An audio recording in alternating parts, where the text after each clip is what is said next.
led by Major General Ramajel from National. I think there's the man who's well dressed for the occasion. Then there's the project manager who's leading the team at project level, is Brigadier Kumalo. He's also here from the man standing there. And the last one, Minister, is the tactical commander of the investigation. It's Brigadier Ngwenya. He's also from Mpumalanga, deployed by National. Thanks very much, Minister. Mamnak, your prosecution team. Thank you so much, Minister. From my office as the Director for Public Prosecutions in KZN, we have a total component of 16 senior prosecutors, senior managers actually, and their prosecutors, led by one of my deputies, the Senior Deputy Director of Public Prosecutions, Advocate Kizil Cele. And then the rest, thank you, Advocate Cele. And then the rest are scattered in the province throughout the clusters, and those are very senior. We took in chief prosecutors, all the 6 chief prosecutors, and the senior public prosecutors, the SVPs.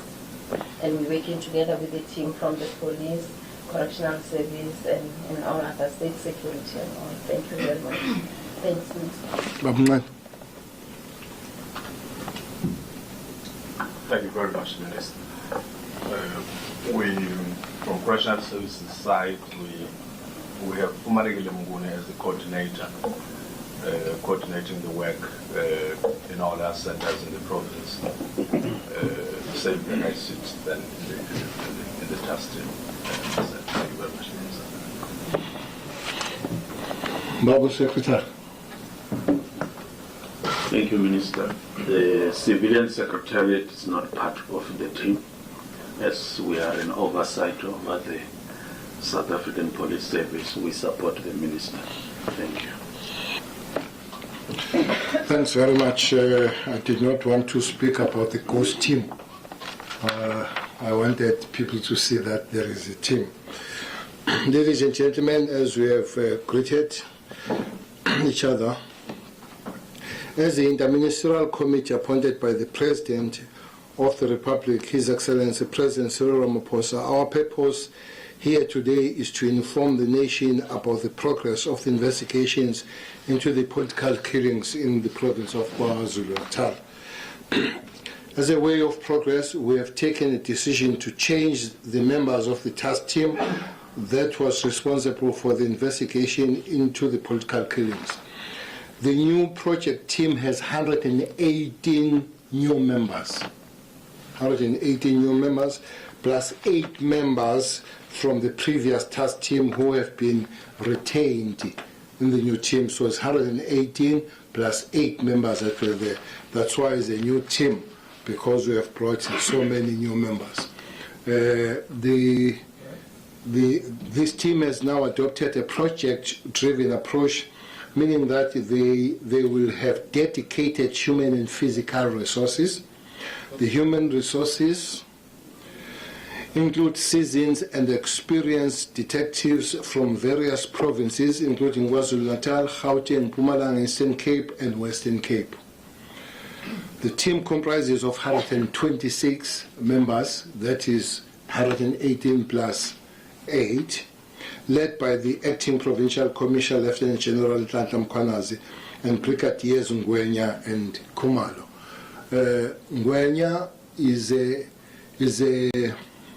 a Hawks component from Mpumalanga. So we're pulling all this component is a Hawks head component dealing with the team. The National Prosecution Authority has also dedicated 5 experienced and seasoned prosecutors led by Advocate Cele to support the investigating team to ensure effective case management and successful prosecutions. I must say, there were cases that were withdrawn. With the new team, they have been reinstated because is very much dedicated in terms of the prosecution approach, which gives much comfort that there were those cases that were withdrawn, but the way the team is working together now, they found it a comfort on bringing back those cases. And it could be said that the cases also have been increased from 98 to 126. Yeah. So original team was dealing with 198 cases, but there are cases using the new approaches, using the new criteria of defining these cases. Cases have moved to 126 that fall under this team. We are satisfied with the work that this team has been doing thus far. 2 weeks ago, they have arrested 6 people in connection with the spate of political killings. 6. And fined within the relevant guns. 5 of those people have been refused bail, and only 1 is on bail, which tells you that this working together is making things very difficult for criminals. I want to preempt you because you'll ask me about other 3 cases. Surely you'll ask me about Sindiso, you'll ask me about Stole, the manager, you'll ask me about Mkono. I can see that the light we see on these 3 names is not the train coming. We have indications. To some of them, we have really identified the people that we need to get and put them in our hands. The Sindiso one, we have identified that 1 person, it's not a new story, was killed, who was involved in that, was involved in other criminal activities. The other one is in prison for other things, but has been begun to be linked on Sindiso. And Stole and Mkunu, there are indications that those people not in a long distance, not in a distant future, will be able to find. One good thing that the team has done is to compress the cases, begin to link cases, to say that a perpetrator of that particular case could be the same perpetrator of that particular case. For instance, we have 2 guns that have been linked on 8 matters already, which means that teams are really doing their work, which will be easy to resolve cases. Instead of chasing 8 people because you have 8 matters, then you are dealing with 1 or 2 perpetrators dealing with those matters. So that's how the team has been fine-tuned to deal with these matters. It will be important then to make a call and be quite resolute to say we will reverse. Actually, we have begun to reverse the scourge, and with the team that is there, KZN will be normalized and make sure that people that don't just go around and do things with impunity, thinking that they're dealing with the infertile state here. We are a state. We will make sure that the authority of the state is exacted, and we make sure that we work hard to make sure that people of KZN don't live in this fear of this political killing. Maybe taking one more step, reminding that the Commissioner and myself, some few weeks ago, we announced the stabilization of the province and the nation in terms of the high-profile crimes. KwaZulu-Natal, like the other 8 provinces, is under stabilization, meaning this province has also adopted a dedicated, integrated, multidisciplinary approach on all areas of criminality. This team will be expected to function independently moving forward. Yesterday we gave a report of the stabilization in Gauteng. because some few things have happened since then. One thing that has happened, one extra person has been arrested with the Harding factory, Mandrax factory. One person has been arrested. We haven't found the owner, has been identified. We're chasing on him. We were told that he's in Harding. Beginning of June this year, the National Commission of Police, as I've said with myself, implemented a stabilization intervention throughout the country after the country has been plagued by a number of crimes of fear, including political killings in KZN and cash heist in other places. Our mandate as the South African Police, as you all know, is to prevent, combat, and investigate all crimes. So we have enhanced all those three levels. The team that you see here will do both prevention, combat, but also a proper investigation to make sure that South Africans, especially in this province, people are safe. It gives me great pleasure to announce that since the beginning of June, especially in this province, throughout KwaZulu-Natal, have proactively dealt a decisive blow to criminality in this province when they achieved the following success. 512 people have been arrested for illegal possession of arms and ammunition since the stabilization from June. During this continuing stabilization intervention, they have also seized 706 illegal guns, including semi-automatic rifles, high-caliber rifles, hunting rifles, shotguns, revolvers, pistols, no quash, and homemade. A total of 6,045 rounds of ammunition were also taken away from our street. Not in the province. Yesterday we managed to catch about 12 guns. Yes, 12 guns. It's in Mpumalanga. That is crime intelligence-driven operations. And in Free State, we arrested 7 criminals with four guns, high-caliber guns. That happened yesterday. Again, is a crime intelligence-driven operations. I'm saying these things so that you don't ask your famous question. Your famous question if the intelligence is working. So you can now begin to cut off on that question. It has been a very famous question.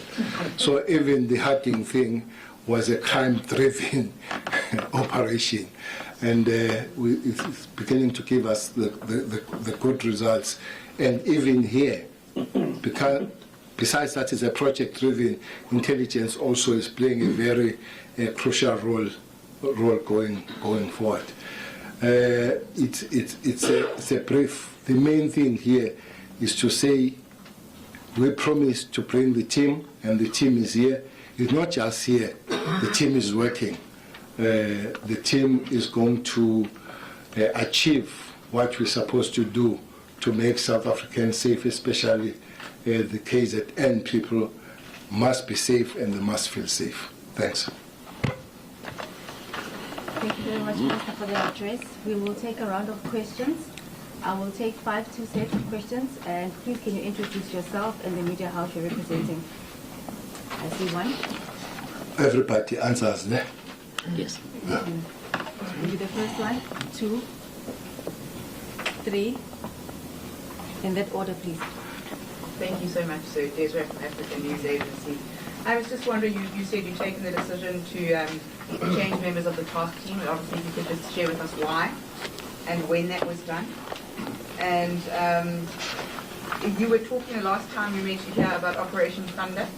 Is that still on the cards, of bringing Operation Thunder to KwaZulu-Natal? And then just about the Marana Commission report. Have you seen the report? And what are your thoughts on that? It is being tabled in legislature today. Thank you. Thanks. look more from Daily Sun newspaper. Mine would be like, check out the 6 arrests were done by this team or the whole team. And also, where are they? Because I know there is meetings, the hotspots, in Kuala, wherever the crowd was. And also, in this Peter, where it was, I don't know where they've been caught. Usipamanda Goge from ENCA have been partly covered, but I will paraphrase my question to ask, what do you attribute this success to? Because clearly this new team that has been overhauled, if it's been able to register this one, why was the previous one not able to do so? That's number one. But also number two, perhaps it goes to the prosecution team. Do you have watertight cases, or is it a rushed job of arresting people because you are under pressure? Are you confident that you will secure convictions and the prosecutions? Number three, which cases were withdrawn from the previous teams that have been reinstated by this team, and why? We'll take Ayanda. Madam Commissioner, mine is also to advocate local prosecution team. The last briefing that was held, Minister, I think it was the Minister of Intelligence, Minister spoke about issue with witnesses, that people are not coming forward, and obviously in order for you to prosecute these cases, in some instances you need the witnesses. Maybe Advocate Noble, they say the last time the Minister spoke about how they're going to look at witness protection program, or how they're going to handle the matter of witnesses. Have you made, or you feel confident now that you'll be able to get people to come forward and testify in these cases?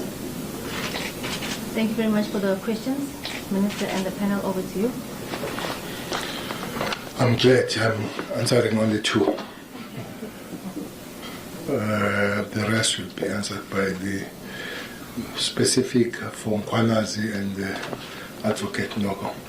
Have you seen the Morale Commission today is being presented to the legislature? I'm not a member of legislature, which means I haven't seen it. I hope one day it will come, but up to this point, we haven't. Operation Thunder. Yesterday we launched Operation Buya Mthetho in Gauteng. It would not be Thunder as it comes here. It will have its special name. Yesterday we launched Gauteng. We have saturated Gauteng with every and any kind of police unit, starting from yesterday going forward. As we were launching it yesterday, the Operation Buya Mthetho, we had a 24-hour raid, and we netted 84 of the highly wanted criminals in Gauteng in 24 hours. I was there around about 5 in the morning, raiding some places, hostels. It was quite fulfilling to knock at the doors and open the doors, and abanye sibafice bephalaze hostel ekuseni, fike kahle ekuseni and all that. Out of those, there were 15 that were most wanted. In 24 hours, out of them, we got 4. We're still chasing some. So the KZN will come and will know the name. The Operation Thunder is still thundering in Western Cape. So those will be 2 for me. Or you ask why the change of the team? The change of the team. If you don't get the results that you are looking at, you'll change. Those that play sport, they know what you revert back to your bench when you don't score the goals. So we have to revert and change the people, not because maybe people don't do their work. Sometimes there is an English that, what they call this English, familiarity breeds contempt. Maybe people, they become more familiar with their territory, and they get adapted in the territory and adopted by the situation. So you need to change. I'm very sure that members that would have maybe didn't do very well here will put them on other areas and they do very well. Variety is just a spice of life. That's why people would not perform in this area, bring them in that area, it performs. So this team is performing. It's one more question. 6 people? Yes, this team. It's for last 2 weeks. Yeah, it's for last two weeks. This 6 team and the 2 associated guns. So. Which area? Umkhwanazi nangu. Uyena wazama area yakhe. A bit reluctant. You're a bit reluctant to say the rest. Oh, bangitshela ukuthi maybe for now is an unanswerable question. I do have, as you say, I do have. That's why I throw it to him, because I did not want to be much operational. But it might help us to say there are 6, 5 of them having got bail, 1 is on bail, and where they are, maybe we are still dealing, working with them, around them to find the rest, more successes. Finally, which matters? It matters. Allow the police to respond, but you must also remember that we are on the ongoing operations. We don't want to sit here and have answers that begin to jeopardize our progress. Thank you, Minister. Perhaps to answer on that, I think it's going to help if we understand. One of the colleagues, your colleagues, asked the question, what do we do about protection of witnesses? And the Minister did present earlier that we've done a lot of linkages on cases, and we are able to identify some cases where one perpetrator was involved in more than one case. Now, if we're going to start telling you about which case, it means we might compromise another case. We might scare witnesses of other cases, because if they hear that specific case there's been some movements, they might run away. So we don't want to disclose the exact cases, especially because the prosecution team will tell you that until the court pronounces on cases, we're not necessarily going to be talking much about what is going on in the case. Thank you. Uzophendula. Thank you. Thank you very much. There was a question about whether we have watertight cases or are they just being rushed? Are we sure we're going to secure convictions or what? We are working in terms of the guidelines that we have in the prosecution. We have part 4 of the prosecution policy manual that gives us a criteria. For example, it tells us you don't enroll a case which does not have reasonable prospect of a successful prosecution. So that is the criteria that we are using. What the police bring to us, we go through, having guided them through our process of prosecutor-guided investigation, the PGI.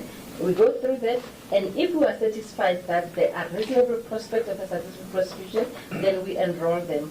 So as far as we are concerned with the police, we have prospect of success, but we don't know what complications and technicalities can happen later in those cases, and we lose them, but we hope not to lose them. We do our best. So they are not just rushed. The police have done their best, and those cases look good, so they are not rushed. There was also a question about withdrawn cases, which cases, why they were withdrawn. I'm sure you are aware of the sub judice principle, that we cannot divulge the details of cases. So I cannot tell you why there was a withdrawal in that particular case, because that would entail me now getting into the details of cases and the merits. I can't do that. But I can just say to you, most of the cases, almost 90%, if not 95% of the cases that were withdrawn, I have reviewed them together with my team in my office, and we have reinstated them. So that's all I can say as far as the withdrawal cases are concerned. You also asked about the witnesses, whether we are hopeful that we're going to get them to testify or not.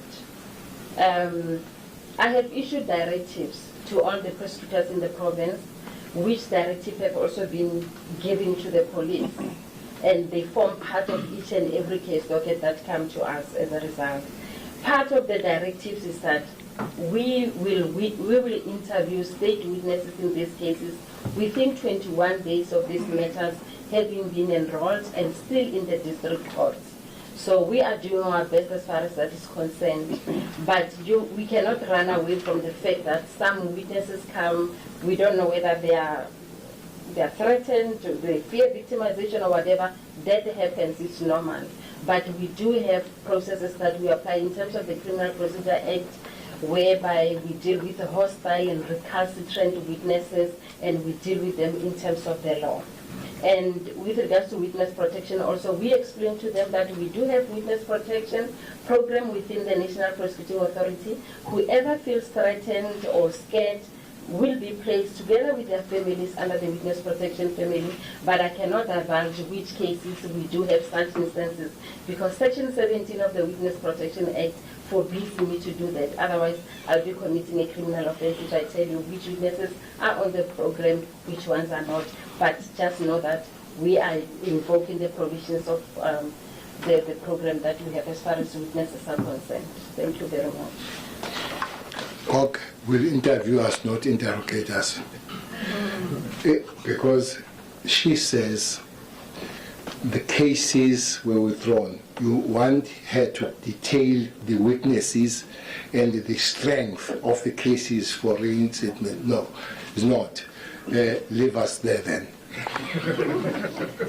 Thank you very much, Minister. We will focus